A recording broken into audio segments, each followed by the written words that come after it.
Hello అండి, నేను మీ Divya. Welcome back to dine with Divya. ఇవాల్టి వీడియోలో కొబ్బరి మామిడికాయ పచ్చడిని ఎలా తయారు చేసుకోవాలో చూపించబోతున్నాను. దీన్ని కొబ్బరికాయ మామిడికాయ పచ్చి పచ్చడి అని కూడా అంటారు. టేస్ట్ చాలా బాగుంటుంది, అలాగే చాలా సింపుల్ కూడా. 5 నిమిషాల్లో ఈ పచ్చడిని ప్రిపేర్ చేసేసుకోవచ్చు.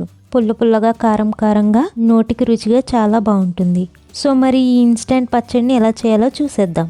ఈ కొబ్బరి మామిడికాయ పచ్చడి చేయడానికి ఒక మిక్సీ జార్లోకి 1 కప్పు చిన్న ముక్కలుగా కట్ చేసుకున్న పచ్చి కొబ్బరిని తీసుకోవాలి. అప్పటికప్పుడు పగలగొట్టిన కొబ్బరికాయతో చేస్తేనే టేస్ట్ చాలా బాగుంటుందండి.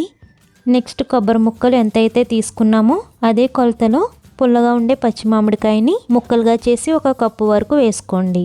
పండిన మామిడికాయని మాత్రం తీసుకోవద్దండి.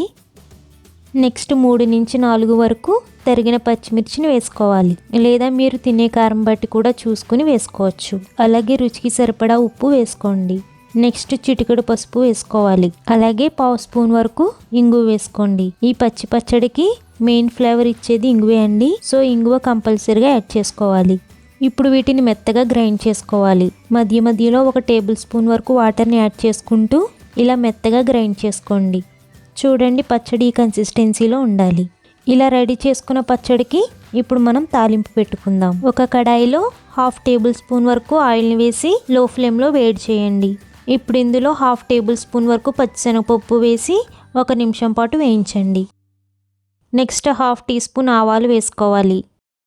నెక్స్ట్ 1 ఎండుమిర్చిని ఇలా ముక్కలుగా చేసి వేసుకోండి.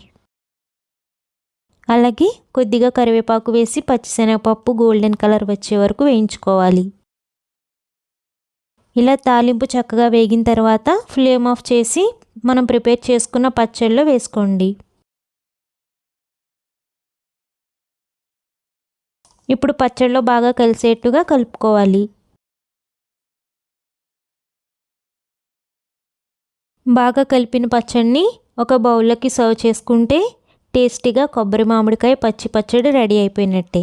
ఈ పచ్చడిని వేడి అన్నంలో నెయ్యి వేసి కలిపి తింటే చాలా బాగుంటుందండి. సో ఫ్రెండ్స్, చూసారు కదా కొబ్బరికాయ మామిడికాయ పచ్చి పచ్చడిని ఎలా ఈజీగా 5 నిమిషాల్లో తయారు చేసుకోవాలో. మీరు కూడా డెఫినెట్గా ట్రై చేయండి. ట్రై చేశాక మీ ఫీడ్బ్యాక్ని నాతో షేర్ చేసుకోవడం అసలు మర్చిపోకండి. వీడియో నచ్చితే ఒక లైక్ చేయండి. అలాగే మన ఛానల్ని సబ్స్క్రైబ్ చేసుకుని పక్కనే ఉన్న బెల్ ఐకాన్ని యాక్టివేట్ చేసుకోండి. Thank you.